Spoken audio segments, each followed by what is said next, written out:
Oh ini jahat Bun. Ini namanya kejahatan akademik. Jangankan Rismon Sianipar, Pak Jokowi kalau ijazahnya palsu, kita rame-rame yang gebukin, nggak perlu Pak Edi Sujana, nggak perlu Roy Suryo. Kita juga jadi malu mendukung orang yang ternyata ijazahnya palsu. Akhirnya Rismon Sianipar ditinggalkan teman-temannya akibat pelaporan ijazah palsu dari Yamaguchi. Sebenarnya Abdul Gofur Sangaji adalah pengacara yang tergabung dalam tim kuasa hukum untuk Rismon Sianipar, Roy Suryo, dan Dr. Tifa. Catatnya, untuk kalian simpan. Apakah saya cuma bicara asal-asalan soal ijazah Pak Jokowi? Yang kalian dukung si Rismon itu ternyata yang punya ijazah palsu. Nggak malu kalian? Coba tolong bela itu. Kalian bela lah itu si Rismon.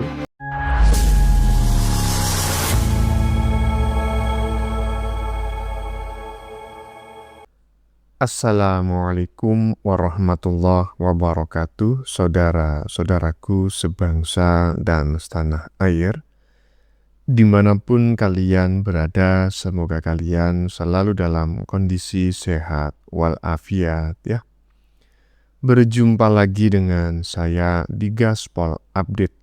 Kami bukanlah buzzer pihak manapun, kami hanya menyajikan keputusan ada di tangan Anda. Teman-teman, ini ada video yang menurut saya cukup menarik ya, yakni tentang si almarhum Krismon yang hingga kini itu terus menjadi bulan-bulanan netizen ya. Ya gimana enggak gitu.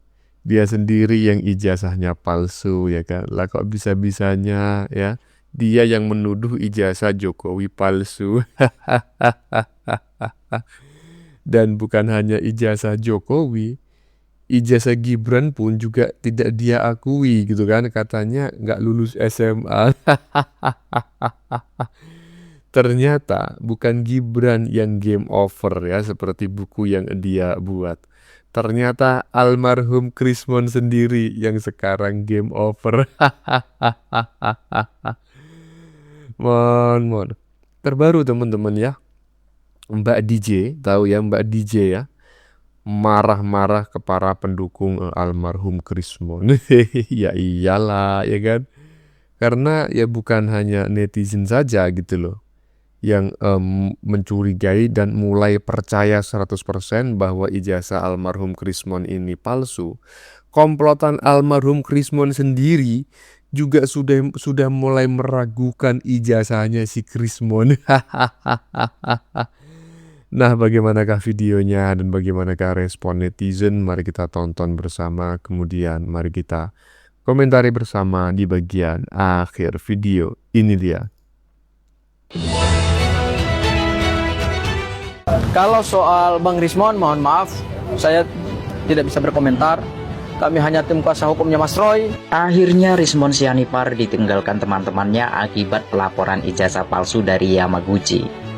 Sebenarnya Abdul Gofur Sangaji adalah pengacara yang tergabung dalam tim kuasa hukum untuk Rismon Sianipar, Roy Suryo, dan Dr. Tifa. Sering disebut tim RRT. Terkait kasus dugaan ijazah palsu Presiden ke-7 Jokowi. Sebagai penasihat hukum, ia aktif mendampingi pemeriksaan di Polda Metro Jaya dan menyoroti kejanggalan penanganan kasus ini. Namun saat ditemui awak media, Abdul Gofur Sangaji menolak menjawab pertanyaan awak media perihal dugaan ijazah palsu Rismon Siholan Sianipar yang telah dilaporkan Andi Aswan dan Bill YouTuber Nusantara ke Polda Metro Jaya. Abdul Gofur beralasan karena ia bukanlah tim kuasa hukum Rismon. Yang menjadi kliennya sekarang adalah Roy Suryo, Kurnia, Rizal Fadila, dan Rustam Effendi.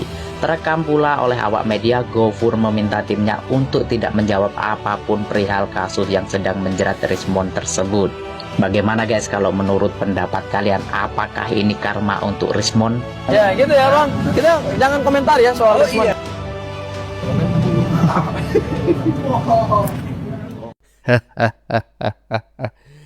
Kita jangan komentarin ya. Dari pernyataan ini kok saya melihat adanya kekecewaan gitu ya, dan setengah kebencian kepada si almarhum Krismon ya. Saya bisa menilai ya, karena ya saya juga pernah lah berada di posisi orang-orang seperti ini. Artinya adalah ketika kita menganggap atau membela orang lain ya, kita sudah menganggap orang lain benar dan membantunya, tetapi ternyata kita itu masuk kategori orang yang tertipu, ditipu oleh yang bersangkutan. Sehingga ketika ada pihak lain yang menanyakan hal orang tersebut, ya kan, kita menjawab nggak usah dikomentarin lah. Nah, seperti itulah yang barusan saya lihat dalam diri si Gopur ya, si Gopur gitu loh. Jadi saya melihat dia ini dalam kondisi kecewa dengan si Krismon ya, si almarhum Krismon. Jadi sudah mulai ada tanda-tanda bahwa si Krismon ini sudah ditinggalkan oleh komplotannya, dan komplotannya itu meyakini 9.000 triliun % ijazah Krismon itu memang benar-benar palsu. Lanjut. Catat ya, untuk kalian simpan. Apakah saya cuma bicara asal-asalan soal ijazah Pak Jokowi? Yang kalian dukung si Rismon itu ternyata yang punya ijazah palsu. Nggak malu kalian? Coba tolong bela itu. Kalian bela lah itu si Rismon. Bahkan pengacara-pengacara si Roy CS itu tidak mau membela Rismon. Kalau soal Bang Rismon, mohon maaf, saya tidak bisa berkomentar karena tanyakan langsung saja kepada Bang Rismon dan tim kuasa hukumnya gitu ya. Kami tegaskan, kami bukan tim kuasa hukumnya Bang Rismon ya. Kami bukan Bang Rismon, kami hanya tim kuasa hukumnya Mas Roy dan kemudian 3 tersangka lain pada klaster pertama terkait dengan laporan terhadap Bang Rismon. Mohon klarifikasi kepada Bang Rismon. Baik. Karena mereka menyadari Rismon itu juga penipu ternyata. Ijazahnya palsu. Orang-orang yang bersekongkol dengan Roy Suryo itu rata-rata penipu, penjahat itu. Ijazahnya palsu dia. Ada pengacara yang melaporkan Pak Jokowi juga ternyata ijazahnya palsu juga. Rata-rata yang ingin menjatuhkan Pak Jokowi adalah bajingan-bajingan. Roy Suryo pernah menjadi residivis di penjara karena menghina Pak Jokowi, rasis, menghina Borobudur, menghina stupa. Bajingan kan Roy itu. Kalian bela-bela. Apa sumbangsi Roy itu? Apa sumbangsi si Tipa itu? Tipa itu orang HTI. Dia sakit hati, HTI dibubarkan Pak Jokowi. Bohong kalau dia pernah mendukung Pak Jokowi. Sosi Nudin juga orang HTI. Riza Fadila orang FPI. Mereka orang-orang yang sakit hati pada Pak Jokowi. Mereka bukan ingin menegakkan kebenaran, tapi mereka ingin membuat kegaduhan. Itu saja sih. Terima kasih. Hajar Bu DJ ya. Jangan kasih kendur ya. Semprot terus. Gimana nih para pendukung almarhum Krismon? Masih menganggap ijazah Pak Jokowi palsu? Hah? Masih percaya dengan bacotannya si almarhum Krismon yang saat ini sudah menghilang? Emang kemana bang almarhum Krismon bang? Namanya juga almarhum, ya udah nggak ada lagi di muka bumi ini. Loh bang, selama ini kan dia sering nongol. Nah itu hantu. Damprat Ibu DJ ya, jangan kasih kendur, semprot terus. Lanjut. Gri, respon kemana Gri?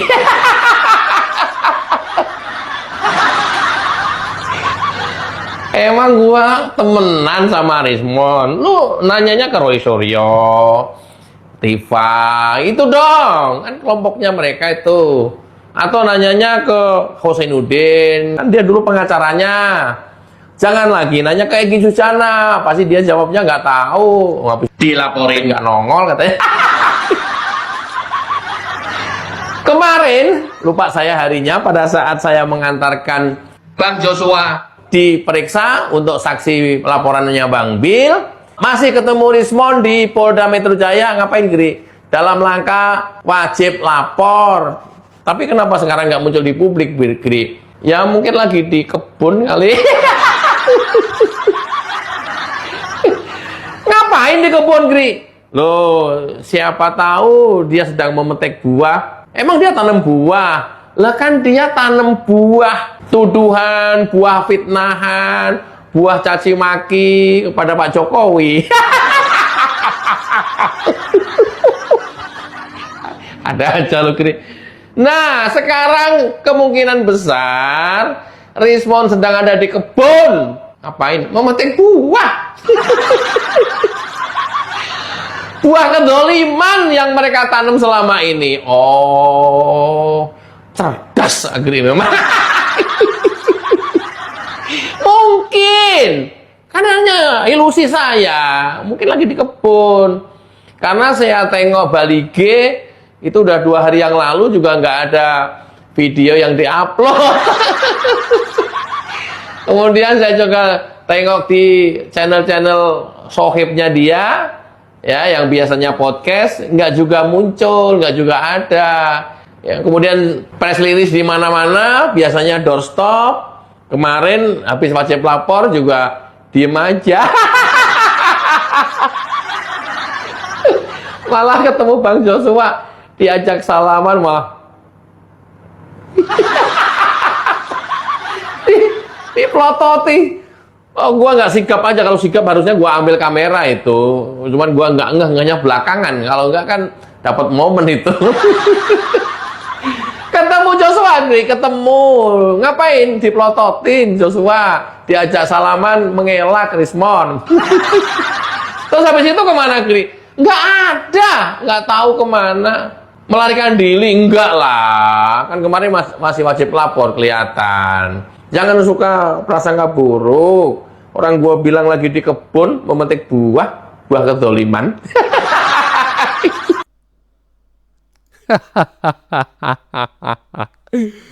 Memetik buah hasil karyanya sendiri ya, buah perbuatan. Inilah yang oleh saudara-saudara kita yang di Bali gitu ya, yang disebut karma pale. Apa itu Bang, karma pale Bang? Oh, jenisnya macam-macam ya. Tapi kita mengenalnya satu aja, yaitu karma alias buah perbuatan. Ada, tapi denger-denger ya, ini denger-denger nih. Saya nggak tahu ini beneran atau enggak. Kemarin-kemarin ini si Krismon ini kedapatan netizen itu mengetahui sedang memborong racun tikus di warung dekat kos-kosannya. Jangan Mon ya, jangan dilakukan Mon ya, karena masyarakat Indonesia ingin melihat dirimu itu masuk penjara dulu ya. Lanjut. Oh, ini jahat, Bun. Ini namanya kejahatan akademik. Jangankan Rismon Sianipar, Pak Jokowi kalau ijazahnya palsu, kita rame-rame yang ngebukin, nggak perlu Pak Egy Sujana, nggak perlu Roy Suryo. Kita juga jadi malu mendukung orang yang ternyata ijazahnya palsu. Tapi kan tidak terbukti.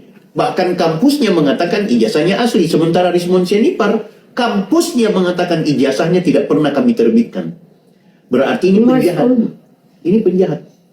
Penjahat akademik seperti ini, bahkan dia diduga sudah sejauh itu Kak Adinda mentelusuri. Ketika saya melaporkan, maka bukan cuma sampai sejauh itu. Bahkan kita punya data-data, tidak hanya berbasis digital, ada data yang sudah kita serahkan kepada penyelidik, bahwa orang ini juga mendapat konfirmasi dari Yamaguchi Jepang, konon dia ternyata juga tidak punya kemampuan mengganti beasiswa yang harus dia kembalikan, maka dia membuat surat kematiannya. Itu kemudian cukup ramai kemarin, gitu kan? Ketika ditunjukkan sama para kabar. Ya, ketika ini berbunyi kan berarti data-data itu sedang kita kantongi. Tinggal kemudian pembuktiannya nanti di proses penyidikan. Ini penyidik sudah memprosesnya sampai ke tahap 2 saksi. Joshua Sinambela yang kebetulan korespondensi dengan Yamaguchi, Roni Teguh juga yang korespondensi dengan Yamaguchi Jepang, dan mereka punya data-data yang sudah katanya Adinda baru pulang langsung. Saya kemarin itu ke Malaysia. Kebetulan di Malaysia saya bertemu dengan orang yang mempersiapkan diri untuk kita ke Jepang, ya kan? Waktu mau ke Jepang, waktu mau ke Yamaguchi-nya, kita diminta untuk kembali dulu ke tanah air karena mau di BAP. Karena waktu saya laporkan, saya harus di BAP dulu kan. Nah, sehingga itu kita sedang mereschedule, kemungkinan di sebelum lebaran ini kita sudah di Jepang untuk mengambil yang analognya. Data dokumennya sudah ada dalam basis digital sebagai barang bukti, sebagai pelaporan. Apakah segampang itu nanti akan mendapatkannya? Otomatis kan kita harus membuat korespondensi dulu dengan pihak Yamaguchi. Walaupun demikian Yamaguchi itu sudah menunggu 2 orang yang sudah sejak awal melakukan korespondensi. Salah satu diantaranya adalah Pak Roni Teguh itu. Biasanya ya, kalau tentang dokumen pribadi, itu tidak boleh siapapun. Terus kalau bisa data pribadi dilihat apabila ada laporan pidana, terus itu yang melakukan itu adalah surat dari permohonan atau surat sita dokumen oleh pihak kepolisian. Iya, ada hal-hal dokumen-dokumen yang memang domainnya domain penyidik, di mana mereka akan berhubungan dengan Interpol. Tapi ada dokumen-dokumen yang sebenarnya secara akademik kampus memberikan ruang kepada siapapun untuk kemudian mencari data. Minimal kita mencari data soal mana sih disertasinya secara online, nihil. Secara pengakuan kampus Yamaguchi, nihil. Nah sekarang kita kan Kalau secara online dan secara ini, apakah tidak punya password? Kan lihat di sini, tetap password kita nggak punya untuk buka dan begini putus Bunda, dong dia. kita sudah ngecek seluruh alumni Yamaguchi Jepang, baik yang sebelum dan sesudah angkatannya Bang Rismon, semua datanya ada. Hanya satu-satunya yang tidak ada yang mengaku lulusan Yamaguchi Jepang, namanya Rismon Sianipar. Yang katanya dia bilang disertasi saya tidak dimunculkan karena itu data intelijen. Apakah sudah punya legal standing dari kampus itu dan dari dosennya bahwa buat surat permohonan atau sepertinya legal opini yang harus dijawabnya untuk kepentingan hukum yang sedang Adinda laporkan, apakah ada surat pernyataan dari pihak itu bahwa apa yang kita temukan itu, oh iya benar, yang membenarkan itu kan yang punya kampus sama dengan UGM. Mau kita bilang iya tidak, kalau kampus bilang ya udah, mau kemana? Makanya kita tuh kan kadang-kadang kita ini kan berjuang untuk siapa? Hah? Untuk apa? Kapasitasnya apa? Kepentingannya apa? Siapa yang dirugikan? Ya kan? Cuap sana, cuap sini, rendahkan orang, rendahkan ini, merasa dia ini. Kalau nggak cocok, nggak sesuai, kita dicaci maki, kita diejek-ejek. Terus seperti itukah cara berpikir intelektual? Yang pernah jadi menteri ini khusus ya? Saya nggak takut gitu. Mati sekali. Ya kan? Saya memang perempuan, tapi saya jiwanya jantan. Bola, ya kan? Nah artinya saya tidak mau memulai dalam persoalan apapun perseteruan itu, tapi saya jangan dimulai. Betul.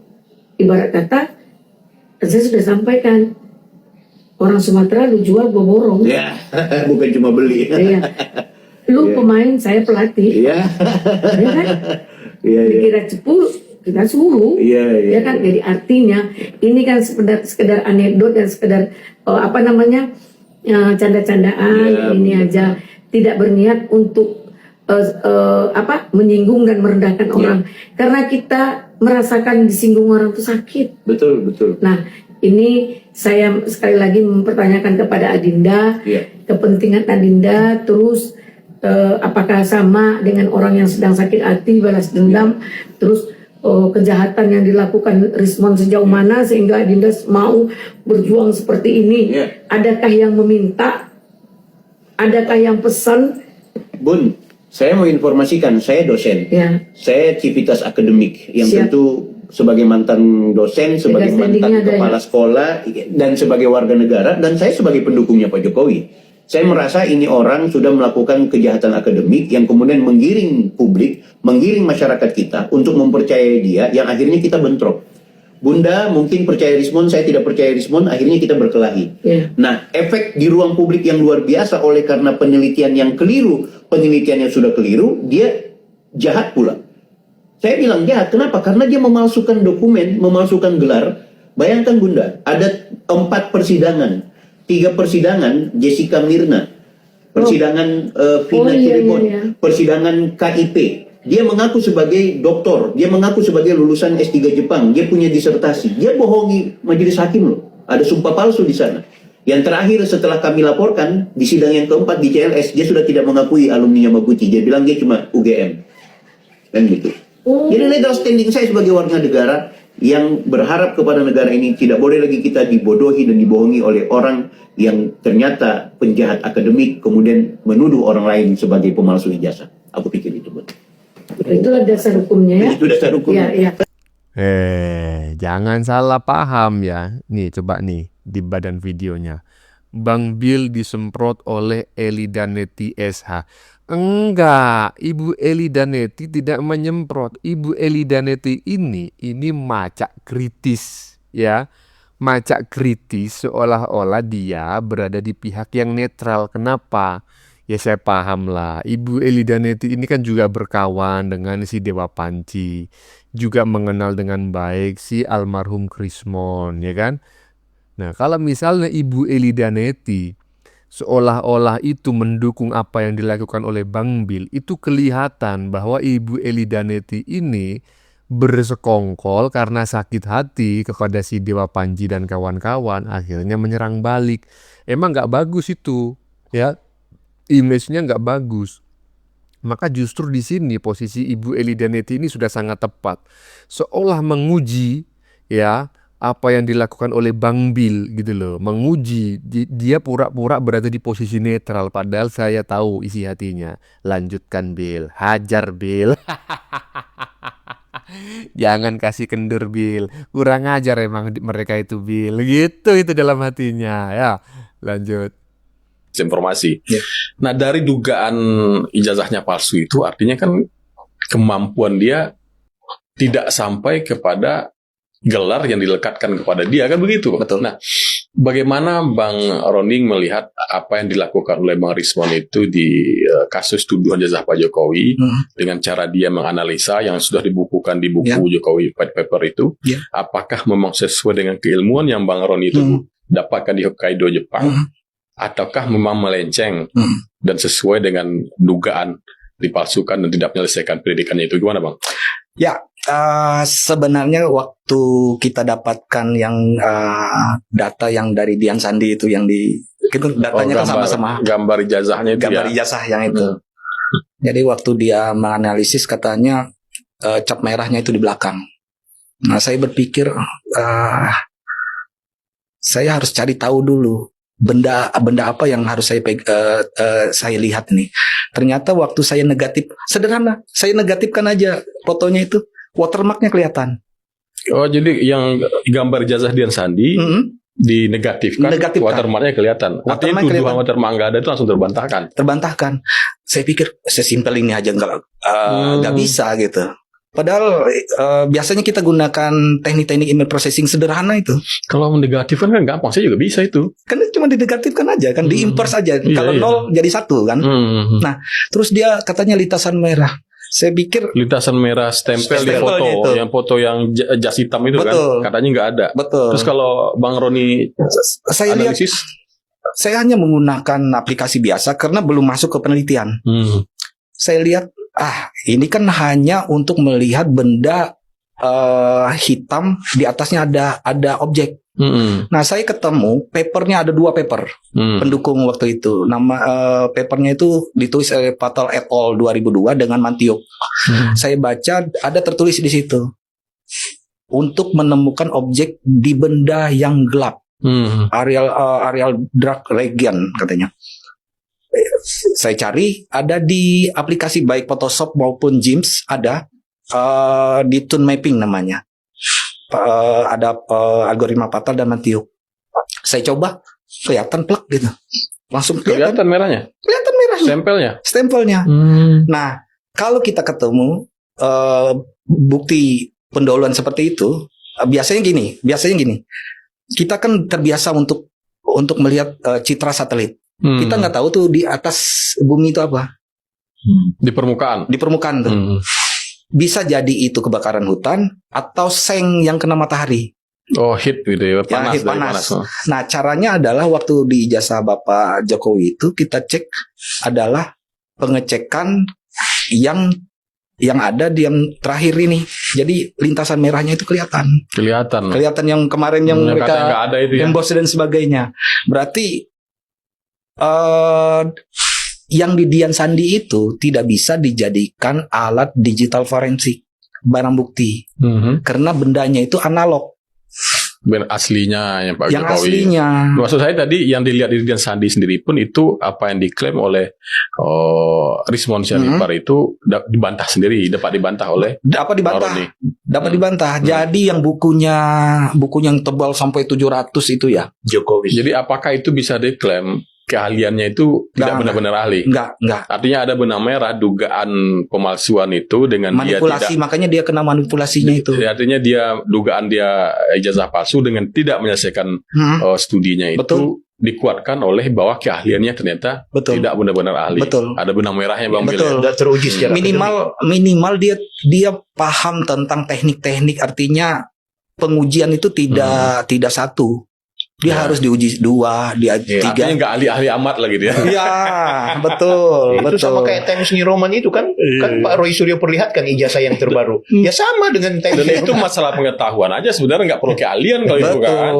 Iya kan? Betul. Nggak keahlian, pengetahuan aja kapan New Roman datangnya. Kan ada Times New Roman, ada Times Roman kan. Iya, betul. Nggak ada New kan lama berarti kan. Jadi yang di buku terakhir kan ada dibantah ya yang ini. Nah, sebenarnya kalau kita membantah, kalau saya yang bantah itu tidak lebih dari 1 halaman selesai yang tentang ijazah. Itu nanti dipanggil Polda Metro disampaikan berarti itu. Pasti saya akan sampaikan bahwa bagaimana pembuktiannya.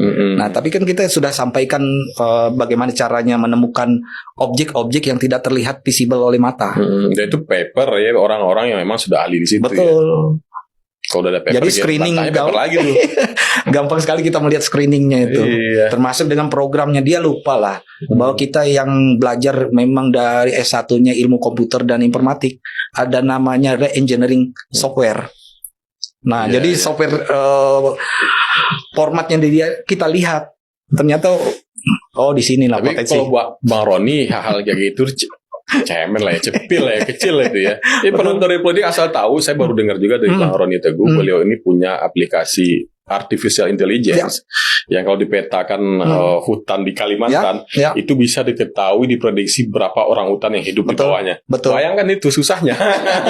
Bayangkan itu apalagi cuma lihat emboss. Coba ya kan. Bener nggak dengan apa yang saya sampaikan dalam konten-konten saya terdahulu ya? Kemungkinan ya 6 sampai 1 tahun yang lalu lah. Kalau teman-teman punya waktu luang bisa scroll-scroll lagi. Saya sudah menyampaikan bahwa saya bukan seorang ahli digital forensik ya. Basic saya, keilmuan saya hanya S1, itu pun linguistik. Tetapi karena sebagian besar waktu saya dalam 24 jam, itu lebih banyak di depan komputer dan menggunakan software, aplikasi, dan lain sebagainya, saya sedikit banyak secara otodidak itu memahami ya istilah-istilah dalam dunia digital forensik gitulah ya, AI dan lain sebagainya. Dan saya memang melihat si almarhum Krismon itu tidak menunjukkan bahwa dia memahami, menguasai digital forensik. Terbukti kan? Siapa namanya? Mario Teguh, siapa? Yang barusan ini, itulah pokoknya ya. Itulah Teguh gitu. Ya lupa saya. Itu bisa mengungkap kebohongan si Krismon terkait lintasan merah setempel di atas foto Pak Jokowi. Semudah itu kan? Iyalah, kalau ahli digital forensik nggak mungkin nggak paham. Ya, lanjut. Bapaknya meninggal, ibunya meninggal, anaknya baca Quran, nggak mau ke Al-Quran. Kalau meninggal jadi setan, kalau meninggal jadi setan. Ya Tuhan tuh, bapaknya meninggal jadi hantu. Ya Tuhan tuh, ibunya meninggal jadi hantu.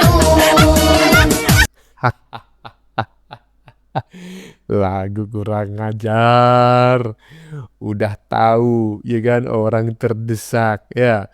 Udah tahu orangnya sekarang udah macam telur di ujung tanduk, gerak dikit aja udah habis itu telurnya ya toh. Aduh, dibikinin lagu macam kayak gini. Tapi ya saya sependapat lah, bukan Gibran yang end the game ya kan. Justru almarhum Rismon lah yang game over. Gimana menurut kalian? Keputusan ada di tangan Anda. Silakan tulis pendapat Anda di kolom komentar, baik Anda yang setuju maupun yang tidak setuju dengan isi konten ini. Sebelumnya saya memohon maaf ya jika dalam penyajian konten ini ada kata-kata yang menyinggung, kurang tepat penggunaannya, atau ada data yang dianggap keliru atau salah. Saya memohon maaf yang sebesar-besarnya. Kita jumpa lagi di lain video. Salam NKRI.